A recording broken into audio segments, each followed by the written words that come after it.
हाँ जी, चलिए अब हम 13वें में ही दूसरे नंबर के क्वेश्चन की बात करेंगे।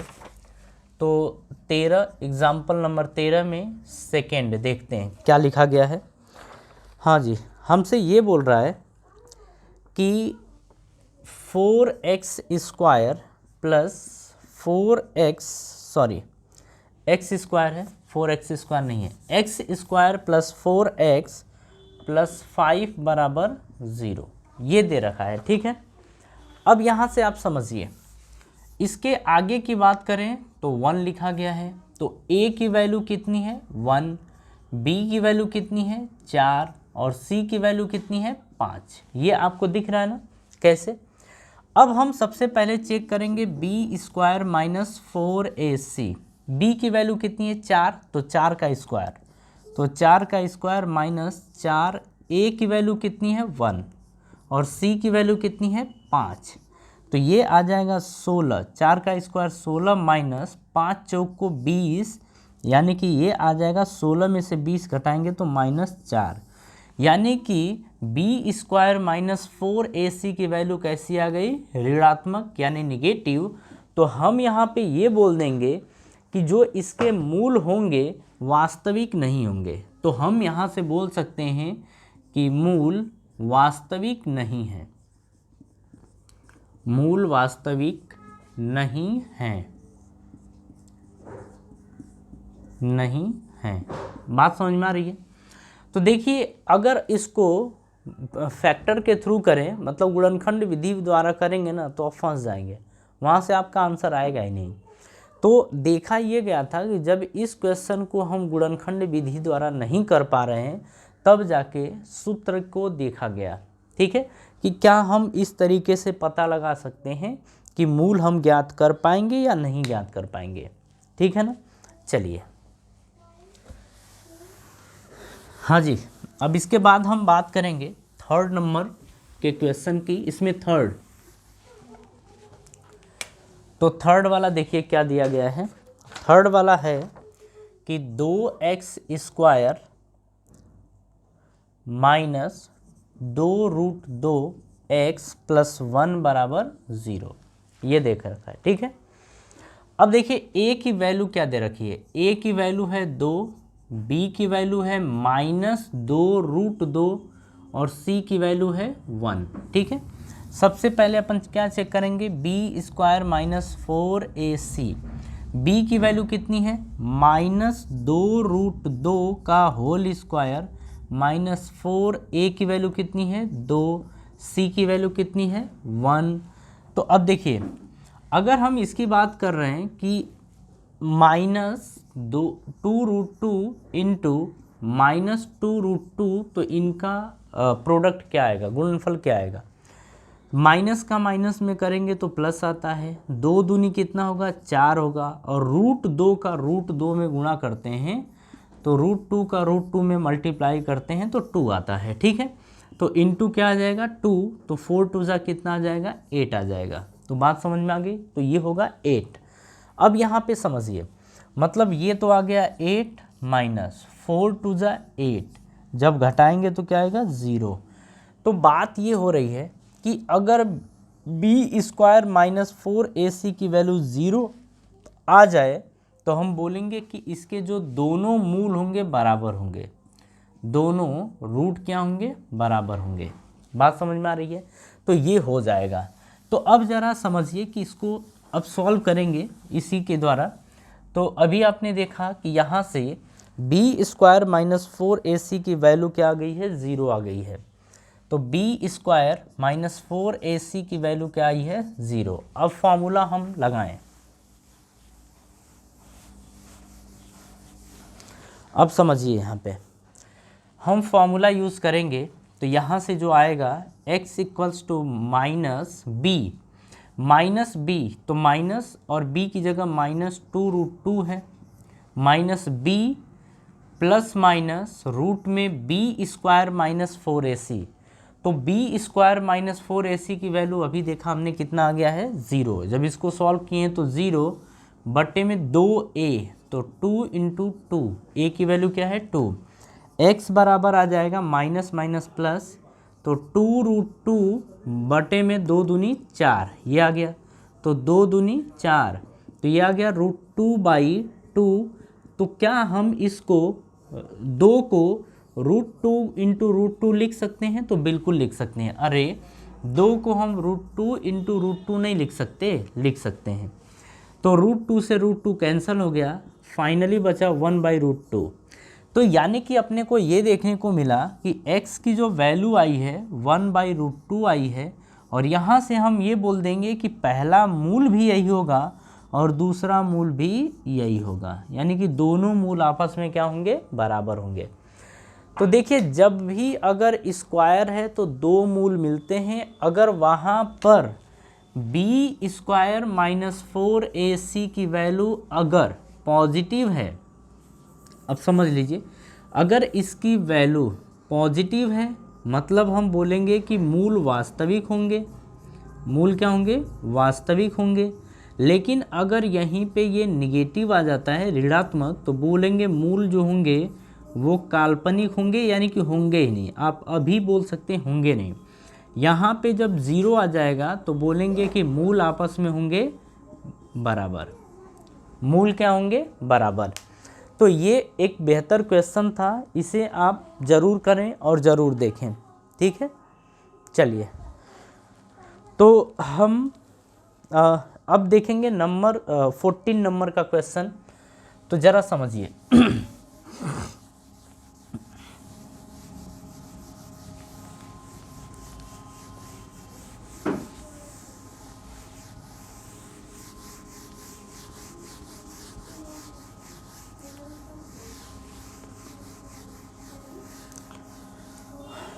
हाँ जी, अब हम बात करेंगे क्वेश्चन नंबर 14 की। क्वेश्चन नंबर 14 में ये बोल रहा है अपने को कि निम्न समीकरणों के मूल ज्ञात कीजिए। अब 14 नंबर का क्वेश्चन जो है, एग्जाम्पल नंबर 14, वो क्या दे रखा है? इसमें 2 क्वेश्चन है। पहला अपने को दे रखा है कि x + 1/x बराबर ये 3 है, जहाँ पर x की वैल्यू 0 के बराबर नहीं है, ठीक है। ये दरअसल ऐसा इसलिए दिया होता है, इसका मतलब होता है कि अगर x की वैल्यू 0 के बराबर हो जाती है तो जो ये बना है ना, ये लिखा गया है, एक तो ये आएगा। देखिए अगर x की वैल्यू 0 आ जाए तो ये तो 0 होगा, प्लस 1/0, और 0 समथिंग अपॉन 0 क्या हो जाता है? इन्फिनिटी। तो 0 + इन्फिनिटी क्या कभी 3 के बराबर बनेगा? तो ये बनेगा ही नहीं, ये नहीं बनेगा। इसीलिए ये लिखा जाता है कि x की वैल्यू 0 के बराबर नहीं होगी यहाँ पर, ठीक है। अब बात समझ में आ गई। तो इसका भी मतलब होता है, अब जरा इसे देखिए, हम चाहें तो x को लिख सकते हैं x/1 प्लस ये 1/x बराबर 3। एलसीएम लीजिए तो x और 1 का एलसीएम x होगा। तो 1 से जब x में भाग करते हैं तो x बार जाता है, तो x का x में गुणा करेंगे तो x² प्लस x का इसमें भाग करेंगे तो 1 बार, तो 1 का 1 में करेंगे तो 1 बराबर 3, ये आएगा। x² + 1 बराबर, अब ये इधर जाएगा तो गुणा होगा, तो ये आ जाएगा 3x। तो इसे लिख सकते हैं x² + 1 प्लस से इधर लाइए -3x बराबर 0। तो अब इसे सही से लिखा जाए तो लिख सकते हैं x² - 3x + 1 बराबर 0, ये हम लिखेंगे। तो जो इससे फाइनली जो द्विघात समीकरण बना है वो बना है x² - 3x + 1 बराबर 0। तो ये बन गया x² - 3x + 1 बराबर 0, ये बन गया है, ठीक है। अब समझिए आगे, यहाँ से हम अगर इसको सॉल्व करना है तो हम सूत्र द्वारा सॉल्व करें तो ज़्यादा बेहतर है। a की वैल्यू क्या है? 1, इसके आगे कुछ नहीं तो 1। ये b की जो वैल्यू है -3 है और c की वैल्यू 1 है, ठीक है, ऐसा दिया गया है। अब आगे समझिए, x = होता है -b और b की वैल्यू दे रखी है -3, फिर प्लस माइनस रूट में b² क्या है? b² है, 1 मिनट, हाँ जी चलिए ठीक है, बी स्क्वायर, तो बी की वैल्यू -3, तो -3 का स्क्वायर माइनस 4ac, ए की वैल्यू कितनी है 1, सी की वैल्यू भी 1, तो ये आ गया बटे में 2a, तो 2 गुणे ए की वैल्यू 1 है। x बराबर आएगा माइनस माइनस प्लस, तो 3 प्लस माइनस रूट में -3 का स्क्वायर कितना होगा 9, -4 बटे में 2, अरे 2 एक कम 2, ये आ जाएगा 3 प्लस माइनस रूट में 9 में से 4 तो 5 बटे में 2, ये आ गया। ठीक है, अब इसके बाद हम क्या करने वाले हैं, एक बार धनात्मक लेंगे और एक बार ऋणात्मक लेंगे। जब धनात्मक लेंगे तो x इक्वस टू लिखेंगे 3 प्लस रूट 5 बटे में 2, ऋणात्मक लेंगे तो लिखेंगे x equals to 3 minus root 5 बटे में 2, ये लेंगे और ये दो हमारे क्या निकल के आएंगे मूल, तो ये 2 मूल होंगे। ठीक है ना, तो बात समझ में आई कि अगर इस तरीके का क्वेश्चन आता है तो अपन इस तरीके से सॉल्व कर सकते हैं या करते हैं। ठीक है, ये ज़्यादा बेहतर तरीका है। चलिए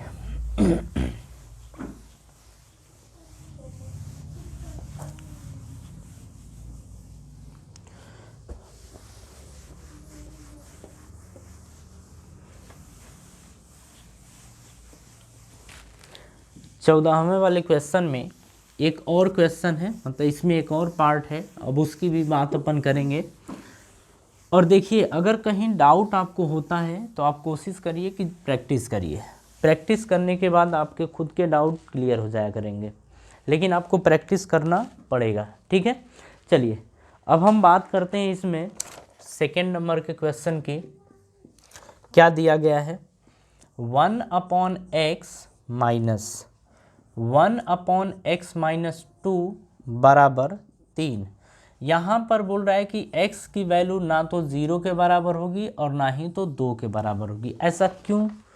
क्योंकि देखिए, नीचे कभी भी 0 नहीं लाना होता है। अगर 0 आ जाता है तो 1/0 क्या होगा, इन्फिनिटी हो जाएगा। अगर 2 भी रख देते हैं यहाँ पे तो 2 माइनस 2 0 आ जाएगा। मतलब एक बार जब x की वैल्यू 0 रखेंगे तो यहाँ 1/0 बनेगा, लेकिन x की वैल्यू 2 रखेंगे जब दूसरी बार तो यहाँ पर 1/0 बन जाएगा, क्योंकि 2 माइनस 2 यानी 1/0, फिर से इन्फिनिटी हो जाएगा। तो इन्फिनिटी ये बारी बारी से दोनों में से कोई ना कोई इन्फिनिटी बन जाएगा। इसीलिए बोला गया है कि x की वैल्यू ना तो कभी 0 ले सकते हैं और ना ही तो 2, और ये आएगी भी नहीं। x की वैल्यू ना तो कभी 0 आएगी ना तो कभी 2 आएगी, सॉरी। तो ये 1/x है।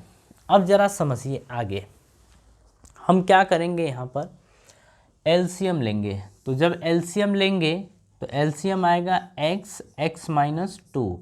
अरे इन दोनों का गुणनफल, ये इससे भाग करेंगे तो ये कटेगा, तो इससे गुणा करेंगे इसमें तो ये आएगा x माइनस 2। ठीक है, ये आ जाएगा, माइनस है तो माइनस, इससे भाग करेंगे तो ये कटेगा, ये बचेगा, तो इसका 1 में गुणा करेंगे तो ये आ जाएगा बराबर 3। अब इसको ओपन करें तो x minus 2 minus x minus 2 minus x बटे में x माइनस 2 बराबर 3। ये x से x कैंसिल हो गया, अरे ये प्लस में माइनस में है तो बचा -2 बटे में x माइनस 2 बराबर 3। अब क्या करें, इससे इसमें गुणा कर दें, इससे इसमें गुणा करेंगे तो क्या बनेगा, तो चाहें तो यहीं पे कर लें, तो -2 बराबर 3, इसका इसमें गुणा कर लें, 3 गुणे x माइनस 2 ये बनेगा। ठीक है, इसको यहाँ लेके आइए या यहीं एक बार और कर लें, -2 बराबर 3x ये बनेगा ही, तो 3x x माइनस 2 ये बन गया। तो हम देख रहे हैं कि -2 बराबर 3x x माइनस 2 ये आ गया। ठीक है, तो -2 बराबर 3x का x में गुणा करेंगे तो 3x स्क्वायर आएगा, फिर बीच में माइनस, 3 दूनी 6 और x ये बन गया। ठीक है, अब क्या करिए, इसको इधर लेके आइए, इसको इधर मत लाइए, अब इसको इधर लेके जाइए। तो जब इधर लेके जाएंगे तो 3x² माइनस 6x प्लस 2 बराबर 0 हो जाएगा। क्यों? क्योंकि माइनस जब इधर जाएगा तो प्लस बनेगा। अरे आप इधर 0 बचेगा ना, 0 आपका इधर होना चाहिए था, तो आप 0 इधर लिख दें और इधर हटा दें, या आप चाहें तो इधर हटा के आप इस साइड 0 लिख सकते हैं, कोई दिक्कत नहीं है। ठीक है, अब देखिए यहाँ से a की वैल्यू क्या आई है 3, b की वैल्यू क्या आई है -6, c की वैल्यू क्या आई है 2 आई है। ठीक है, ये आई है आपकी वैल्यू। अब देखिए x बराबर, सीधे फॉर्मूला लगाइए -b, तो -b की जगह क्या है -6, फिर प्लस माइनस रूट में b² यानी -6 का स्क्वायर -4a, a की वैल्यू कितनी है 3 और c की वैल्यू कितनी है 2, बटे में 2a और a की वैल्यू कितनी है 3, ये आ गई। तो x बराबर minus minus plus 6 plus minus root में, अब 6 का स्क्वायर कितना होगा 36, माइनस है तो माइनस, 4 3 12 दूनी 24, ये बन गया, बटे में 3 दूनी 6, ये आ गया है। ठीक है, अब देखिए हम इसको हटाते हैं। ठीक है, यहीं पे लिखते हैं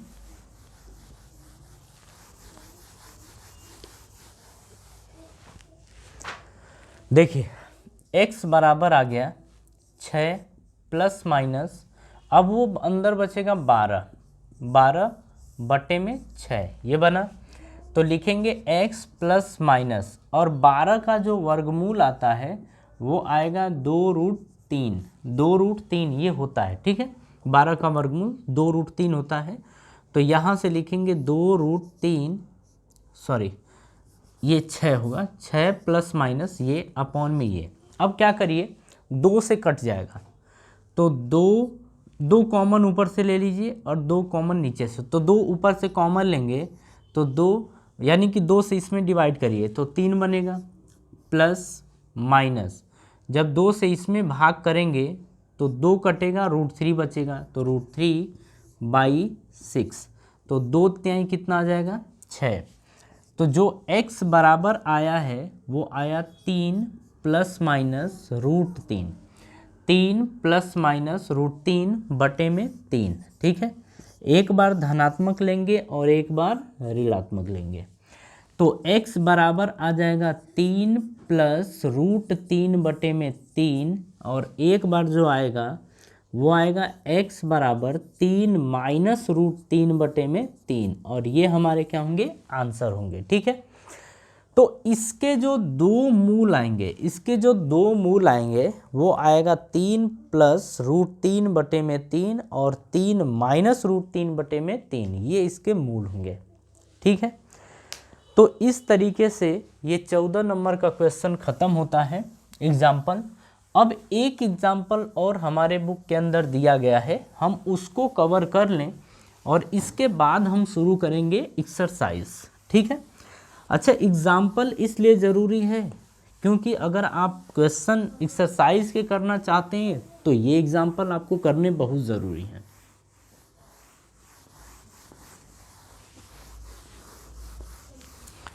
हाँ जी, चलिए अब हम बात करेंगे क्वेश्चन नंबर 15 की, यानी एग्जाम्पल नंबर 15, इसकी बात कर रहे हैं। ठीक है, चलिए क्वेश्चन क्या दिया गया है, बोल रहा है कि एक मोटर बोट जिसकी स्थिर जल में चाल 18 किलोमीटर पर आवर यानी कि 18 किलोमीटर प्रति घंटा है, 24 किलोमीटर धारा के प्रतिकूल यानी 24 किलोमीटर दूर अपने को जाना है, धारा के प्रतिकूल जाने में वही दूरी धारा के अनुकूल जाने की अपेक्षा 1 घंटा अधिक लेती है, धारा की चाल ज्ञात करिए। ये क्वेश्चन है। ठीक है, अब इस क्वेश्चन को समझिए, हमसे बोला है धारा की चाल ज्ञात करिए। ठीक है, मतलब धारा की चाल की बात करें तो हम बोल दें कि माना धारा की जो चाल है,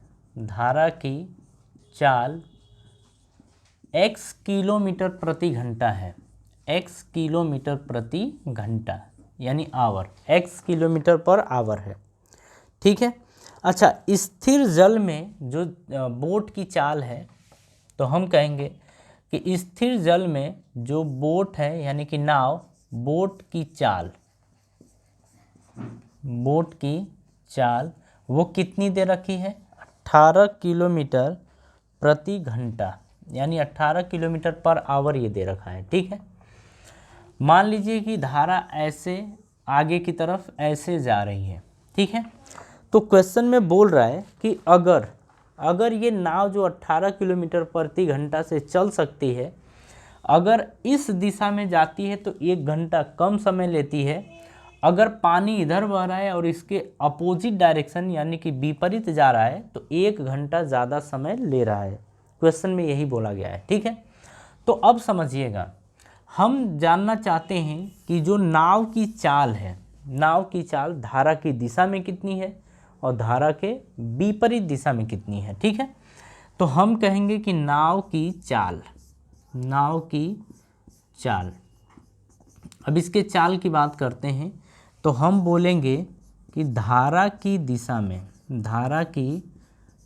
में और बात करेंगे धारा के विपरीत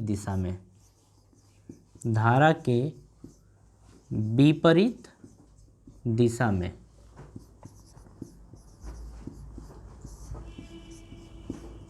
अब समझिए, अगर धारा के दिशा में उस नाव की चाल की बात करें तो पानी है वो पानी कितने से चल रहा है, यानी कि धारा कितने से, x किलोमीटर प्रति घंटा। तो अब समझिए, धारा की दिशा का मतलब कि ये धारा है जो x किलोमीटर पर घंटा से बह रही है और जो नाव है वो भी इसी दिशा में बह रही है 18 किलोमीटर प्रति घंटा से। तो जब आप जानते हैं कि जब धारा की दिशा में यानी बहती हुई नदी की दिशा में अगर आप अपनी नाव लेके जाएं तो जो नाव की चाल होगी वो बढ़ जाएगी। कितनी बढ़ जाएगी? तो देखो, पहले एक तो 18 किलोमीटर प्रति घंटा नाव की चाल थी और धारा की भी चाल उसी दिशा में, तो दोनों जुड़ जाएंगे। तो अब धारा में यानी कि उस नदी में जो नाव की चाल होगी वो अब होगी 18 + x किलोमीटर प्रति घंटा, ये हो जाएगी। ठीक है। अब देखिए, धारा तो इधर को बह रही है कितने से, x किलोमीटर प्रति घंटा, विपरीत की बात कर रहे हैं, और जो यहाँ पे नाव है वो विपरीत दिशा में जा रही है कितने से, 18 किलोमीटर प्रति घंटा से। आप ये बताइए कि नाव तेज चलती है कि धारा, तो आप कहेंगे कि नाव तेज चलती है। तो अब देखेंगे कि जो नाव की चाल होगी, आप जानते हैं कि धारा के विपरीत दिशा में अगर चलें तो जो नाव की चाल होगी वो कम होगी, लेकिन फिर भी वो आगे बढ़ेगी।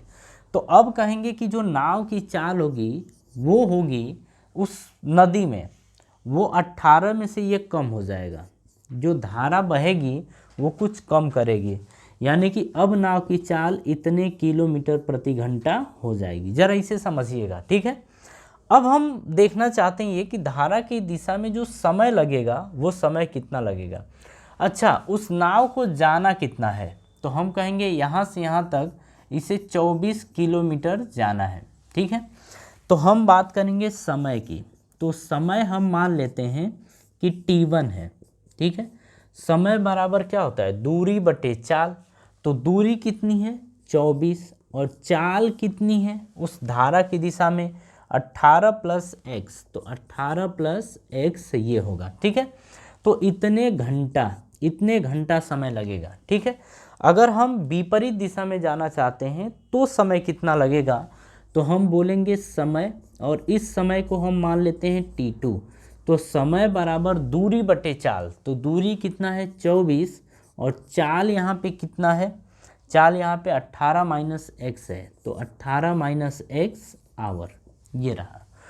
तो समय ये लगेगा और ये लगेगा। अब ज़रा समझिएगा, यहाँ पे हमसे ये बोल रहा है कि अब अगर आप धारा की दिशा में जाते हैं तो 1 घंटा समय कम लगता है। तो ये बताइए कि 1 घंटा जो समय कम लगता है वो कहाँ पे लगता है, यहाँ पे, यानी कि यहाँ पर 1 घंटा समय ज़्यादा लगेगा। तो अगर हम बात करें कि दोनों समय को आपस में बराबर करना है तो क्या करना है, करना ये है कि ये 1 घंटा समय कम ले रहा है और ये 1 घंटा समय ज़्यादा ले रहा है। तो ये यानी कि T2 जो है, मान लीजिए अगर ये 3 घंटा लेता, अगर ये 3 घंटा लेता तो ये 2 घंटा लेता। लेकिन अब ये बताइए कि 2 घंटा लेता तो दोनों समय बराबर करने के लिए हम इसमें क्या करेंगे, 1 जोड़ देंगे। तो हमसे ये बोला गया है कि ये जो समय लेता है वो 1 घंटे ज़्यादा लेता है।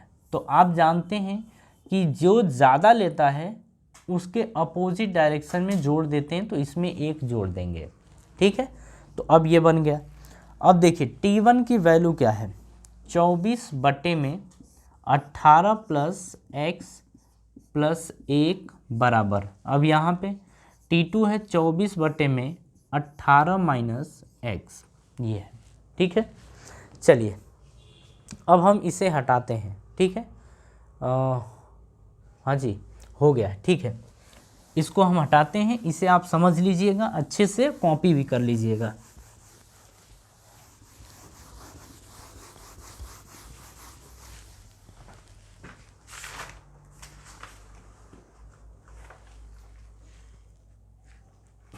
हाँ जी, ज़रा ये लेके आइए आप। तो यहाँ से आप चाहें तो एलसीएम ले लें, या फिर एक काम करिए, इसको इधर लेके चले जाइए, इसको इधर लेके आइए। तो जब उसको उधर लेके आएंगे तो 24 बटे में 18 माइनस एक्स तो पहले से ही है, प्लस से उधर जाएगा तो माइनस हो जाएगा, यानी माइनस 24 बटे में 18 प्लस एक्स, ये बराबर इधर क्या बचेगा, 1, तो 1 हो गया। ठीक है, अब यहाँ पे क्या करिए, एलसीएम लीजिए। तो एलसीएम लेंगे तो कैसे लेंगे, इन दोनों का गुणा कर दीजिए, 18 माइनस एक्स और ये 18 प्लस एक्स, ये कर दीजिए। इससे भाग करेंगे तो ये कटेगा, तो इससे इसमें गुणा कर देंगे, तो 24 और ये 18 प्लस एक्स, ये बन जाएगा, माइनस इससे काटेंगे तो ये कटेगा और इससे इसमें गुणा कर देंगे, तो 24 18 माइनस एक्स, ये बन जाएगा, बराबर 1, ये बन गया। ठीक है, अब देखिए क्या करें कि हम 24 को ना, इसको हम बाहर खींच लेते हैं। 24 को हम क्या करते हैं, बाहर खींच लेते हैं, क्योंकि इसमें भी 24 है, इसमें भी 24 है। 24 बाहर आ जाएगा तो अंदर क्या बचेगा, 18 प्लस एक्स, तो 18 प्लस एक्स बचा। 24 यहाँ से खींच लिया, इसके आगे क्या है, प्लस, तो प्लस माइनस और प्लस क्या होगा, माइनस 18, माइनस माइनस क्या हो जाएगा, प्लस एक्स बटे में, ये देखिए 18 माइनस एक्स और ये आपका आ गया 18 प्लस एक्स बराबर 1, ये आ गया। देखिए 18 से 18 कैंसिल हो गया। ठीक है, अब इधर आते हैं, तो 24 ये बाहर है, यहाँ से x प्लस एक्स क्या होगा, 2x हो गया, बटे में, अब देखिए 18, ये a माइनस बी है और ये a प्लस बी है, तो a square minus B square, यानी 18 का स्क्वायर माइनस एक्स का स्क्वायर, तो लिख सकते हैं 18 का स्क्वायर माइनस एक्स स्क्वायर बराबर 1, तो ये लिख देंगे। 24 दूनी कितना होगा, 48 बराबर, अब इसको यहाँ लेके आइए, तो इसका इसमें गुणा करेंगे तो बनेगा 18 का स्क्वायर होता है आपका 324, 18 का स्क्वायर 324 ये होता है, माइनस एक्स स्क्वायर, ये बन गया। ठीक है, अब क्या करिए, इनको इधर उठा के लाइए, सॉरी ये x होगा, इनको उधर उठा के लाइए, तो माइनस इधर आएगा तो प्लस एक्स स्क्वायर, इसको ऐसे ही, तो ये प्लस रहेगा 48x और ये प्लस से इधर आएगा तो माइनस 324 बराबर 0, ये बन गया। ठीक है, अब देखिए यहाँ से a की वैल्यू कितनी है, 1, इसके आगे 1 है, b की वैल्यू कितनी है, 48 और c की वैल्यू कितनी है, माइनस 324, तो माइनस 324 ये रहा। ठीक है, चलिए अब ये समझ में आ गया, तो अब हम सूत्र लगाएंगे, फॉर्मूला लगाएंगे और फॉर्मूले पे सारा डाटा रखेंगे और x की वैल्यू निकालेंगे। ठीक है, हाँ जी, तो अब x बराबर माइनस b की वैल्यू 48 है, तो माइनस बी यानी 48 प्लस माइनस रूट में बी स्क्वायर यानी 48 का स्क्वायर माइनस 4, ए की वैल्यू कितनी है 1 और सी की वैल्यू कितनी दे रखी है माइनस 324, तो माइनस 324 बटे में 2a, तो 2 गुणे 1 ये आएगा। अब हम क्या करते हैं डायरेक्ट थोड़ा निकाल लेते हैं, ठीक है। तो हम आपको बता दे रहे हैं कि डायरेक्ट आएगा कितना, ठीक है। उसी को डायरेक्ट आप कर लीजिएगा, आप बुक में भी देख सकते हैं या कैलकुलेशन कर लीजिए आप। प्लस माइनस जब इसको आप सॉल्व करेंगे तो ये आएगा रूट में 48 का स्क्वायर माइनस और माइनस प्लस हो जाएगा 4 एकम 4, तो 4 गुणे 324 ये आ जाएगा। बटे में 2 आएगा। x बराबर माइनस 48 प्लस माइनस, जब इसको जोड़े घटाएंगे अब इसको सही करेंगे तो इसका जब वर्गमूल लास्ट में निकालेंगे तो 60 आएगा बटे में 2। अब एक बार हम पॉजिटिव लेंगे और एक बार निगेटिव, तो पॉजिटिव लेंगे एक बार और निगेटिव, तो x बराबर क्या आएगा माइनस 48, ठीक है, प्लस लेंगे तो 60 बटे में 2। अब x बराबर जो आएगा, अब देखिए आज ठीक है, तो x बराबर अब 48, 60 में से 48 घटाएंगे तो 12, 12 बटे में 2 कितना आ जाएगा 6 आ गया, ठीक है। अब यहाँ से जब आप निगेटिव लेंगे तो x बराबर आएगा माइनस 48 माइनस 60 बटे में 2, तो x की वैल्यू आ जाएगी माइनस 108 बटे में 2 यानी माइनस 54 ये आएगा। तो देखिए x की वैल्यू कभी भी ऋणात्मक नहीं हो सकती, क्यों? क्योंकि नाव जो धारा की चाल होगी कभी निगेटिव नहीं हो सकती है, ठीक है। तो धारा की जो चाल होगी वो माइनस 54 किलोमीटर प्रति घंटा नहीं आएगा, मतलब ये आपका गलत है। जो आएगा वो ये होगा क्योंकि ये धनात्मक है।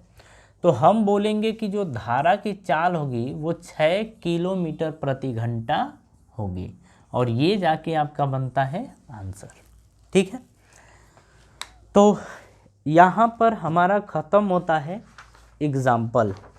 तो अब हम नेक्स्ट वीडियो में जो हमारा 4.3 एक्सरसाइज है वो शुरू होगा, ठीक है, और उसे कंप्लीट करेंगे। लेकिन हाँ, ये बात ध्यान रखिएगा कि अगर एक्सरसाइज के पहले जितने भी एग्जाम्पल्स हैं उनको आप कर लेते हैं तो हर चैप्टर के अंदर आप सिक्योर हो जाएंगे, ठीक है, मतलब सारी बातें आपको समझ में आएंगी।